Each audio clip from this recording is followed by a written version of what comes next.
बिस्मिल्लाहिर्रहमानिर्रहीम।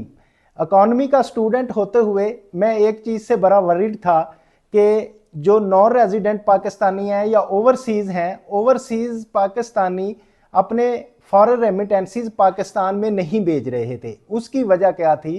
क्योंकि ओवरसीज़ पाकिस्तानियों के पास एक ही इन्वेस्टमेंट की ऑप्शन थी, क्योंकि बिजनेस तो कोई चल नहीं रहा था और कहीं वो ऐसी जगह इन्वेस्ट नहीं करना चाह रहे थे कि किसी के हाथ में वो पैसे दें। तो वो ये था कि आते थे और प्रॉपर्टी परचेज करते थे।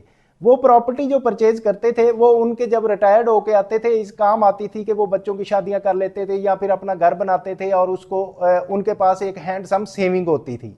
लेकिन प्रॉपर्टी पे टैक्स बढ़ने की वजह से ओवरसीज पाकिस्तानी जो थे वो उन्होंने रेमिटेंस भेजना बंद कर दी। तो अब क्या नुकसान हो रहा था? एक तो प्रॉपर्टी का काम बंद हो गया, एक ये नुकसान हुआ। दूसरा नुकसान ये हुआ कि फॉरेन रेमिटेंस पाकिस्तान में आना बंद हो गई। और तीसरा नुकसान यह है कि जाहिर है वो भी अब बाहर के मुल्कों में इतना रख नहीं सकते, उनको नेशनैलिटी मिल नहीं रही, तो प्रॉब्लम्स उनके लिए भी थे।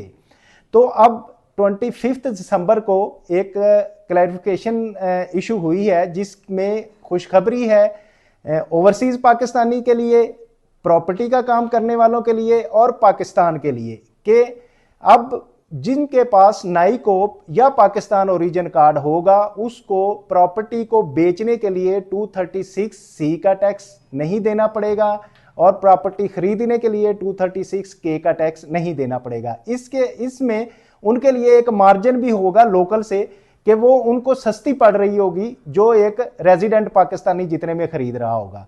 तो ये एक बहुत बड़ी खुशखबरी है ओवरसीज पाकिस्तानियों के लिए और फिर रियल स्टेट वालों के लिए भी, और स्पेशली पाकिस्तान के लिए कि पाकिस्तान में ज्यादा से ज्यादा फॉरेन रेमिटेंस आएंगी।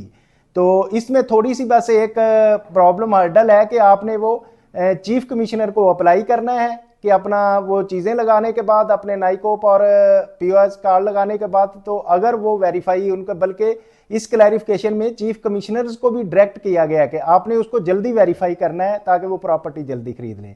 तो overseas Pakistani, congratulations for you कि आपको लोकल से कम रेट पे प्रॉपर्टी मिलेगी और आपकी इन्वेस्टमेंट की जगह बन गई है। तो ये मैं समझता हूँ कि ओवरसीज पाकिस्तानियों को लिए बहुत बड़ी खुशखबरी है।